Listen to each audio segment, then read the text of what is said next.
तो चलिए यहाँ पे देखेंगे जो प्रश्न संख्या 5 दिया गया है और यह है बिहार बोर्ड वर्ग 7 का गणित। देखिए इसका जो है हमने प्रश्न संख्या 1 से लेकर के 4 तक को सॉल्व कर लिया। अगर आप नहीं देखें तो आप जाकर के देख सकते हैं, डिस्क्रिप्शन बॉक्स में इसका लिंक दिया गया, या फिर आप प्ले लिस्ट से भी जाकर के देख सकते हैं। वहाँ भी BSAB न्यू करके बना होगा, BSAB न्यू 7th का, ठीक है, वहाँ से भी आप इसको देख सकते हैं। तो देखिए यहाँ पे जो प्रश्न संख्या 5 में क्या दिया हुआ, कहता है किस पूर्णांक में -1 का जब गुणा करा देते हैं तो गुणनफल जो निम्न प्राप्त होता है। जैसा कि आप देखिए यहाँ पे जो प्रश्न संख्या में 1 दिया हुआ है, कितना 20, उसके बाद देखिए -45 है, फिर 0 है, 1 है, -50 है, ठीक है। तो देखिए अगर यहाँ पे बोला किस पूर्णांक में, देखिए पहले क्वेश्चन को अच्छे से समझिए, कहता है किस पूर्णांक में, ठीक है, किस पूर्णांक में -1 से जब हम गुणा करा देते हैं तो गुणनफल क्या होता है, ये जो 20 यहाँ पे दिया हुआ है ये हमें प्राप्त होता है, ठीक है। किस पूर्णांक में -1 से जब गुणा करा देते हैं तो हमें क्या हो जाता है, 20 प्राप्त हो जाता है। तो चलिए यहाँ पे अगर हम आपको सबसे पहले आपको समझाते थोड़ा लंबा करके, फिर इसका शॉर्ट तरीका भी आपको समझा देंगे। देखिए मान लेते कोई पूर्णांक क्या है, x है, ठीक है, कोई पूर्णांक क्या है, x है, और इसमें हम गुणा करा देते किससे, -1 से, ठीक है।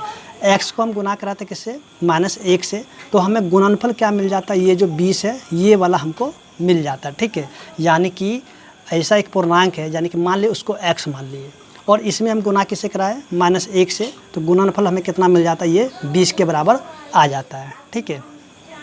तो देखिए यहाँ पे जो समीकरण के सवाल के द्वारा अगर इसको अगर हम हल करें, ठीक है, जैसा कि हम लोग रैखिक समीकरण पढ़ते हैं, देखिए जैसे कि यहाँ पे हम देखेंगे ये अगर गुणा में होता है, ठीक है, तो ये दूसरी तरफ जाकर क्या हो जाता है, भाग में हो जाता है, ऐसा हम लोग जानते हैं रूल्स को।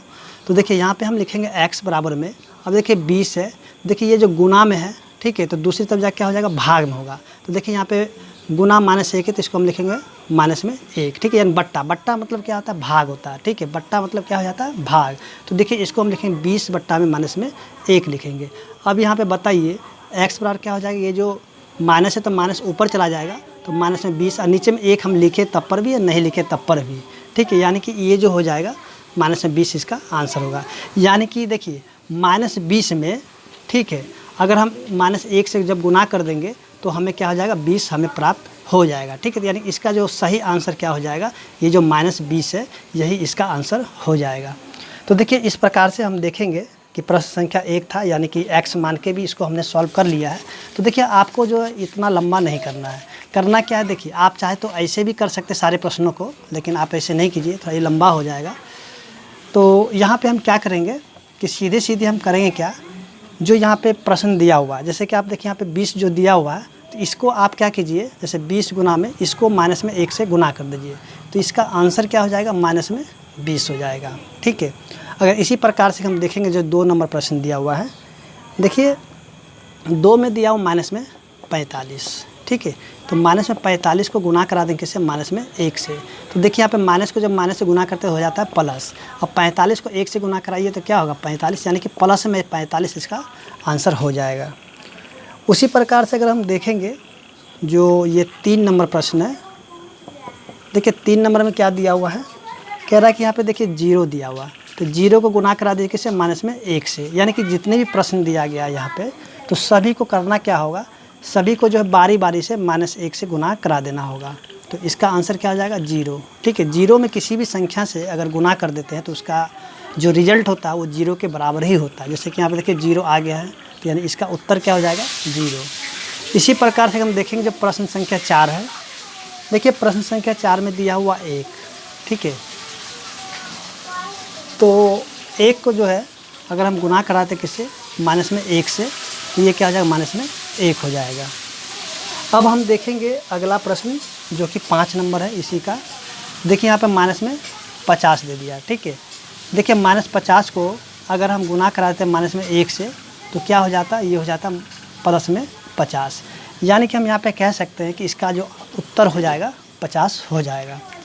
तो इस प्रकार से हम देखेंगे कि जो ये प्रश्न संख्या 5 था सॉल्व हो चुका है, और उम्मीद करते हैं कि आपको समझ में भी आ गया होगा। तो चलिए अब देखते हैं जो प्रश्न संख्या 6 दिया हुआ है।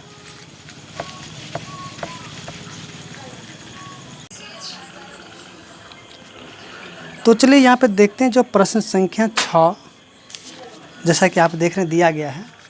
देखिए यहाँ पे क्या दिया गया, कहता है कि देखिए जैसा कि यहाँ पे देखेंगे कि माइनस में 4 को जब 0 से गुना कराया जाता है तो ये जो 0 के बराबर हो जाता है, ठीक है। और इसी के आधार पर हमें क्या करना है, देखिए इसी के आधार पर हमें बताना है कि दो ऋण पूर्णांकों का गुणनफल ऋणात्मक पूर्णांक होता है।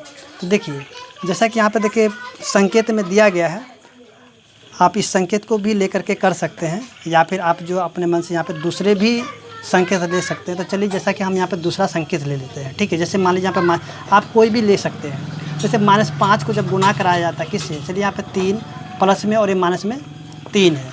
देखिए यहाँ पे -5 है और गुना में 3 में से 3 गया तो 0 हो गया। अब इसको जब गुना करा देंगे तो ये 0 के बराबर प्राप्त हो जाता है, ठीक है। या फिर हम ऐसे भी कह सकते हैं, देखिए जैसा कि हम यहाँ पे देखेंगे -5 गुना में, चलिए यहाँ पे प्लस में 3 और फिर माइनस में यहाँ से जो सर प्लस माइनस में 3, ठीक है। तो देखिए यहाँ पे जो है इसको कर लेते हैं वितरण नियम के द्वारा। तो देखिए वितरण नियम के द्वारा क्या जानते हैं, देखिए इसको एक बार इसके साथ गुना करते हैं और इसको एक बार इसके साथ गुना करते हैं, ठीक है। जैसे कि देखिए -5 गुना में 3, फिर देखिए यहाँ प्लस है और ये माइनस में 5 और गुना में फिर से ये माइनस में 3। तो देखिए इसको जब गुना करेंगे तो क्या हो जाएगा माइनस में 15 और इसको गुना करेंगे तो हो जाएगा प्लस में 15। देखिए 15 में से 15 गया तो ये 0 के बराबर प्राप्त हो जाता है। तो देखिए इसी के आधार पे हम कह सकते हैं कि देखिए इसका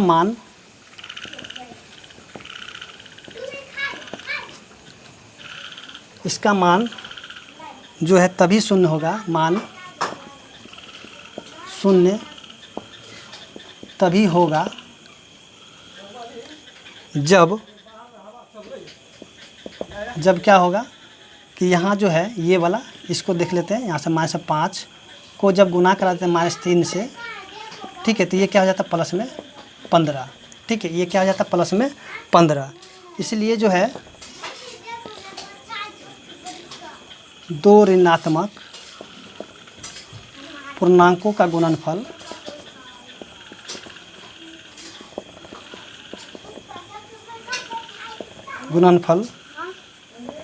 धन पूर्णांक होता है, ठीक है। तो यहाँ पे क्या कर सकते हैं कि आप जो है और भी दूसरे उदाहरण ले करके इसको सॉल्व कर सकते हैं, ठीक है।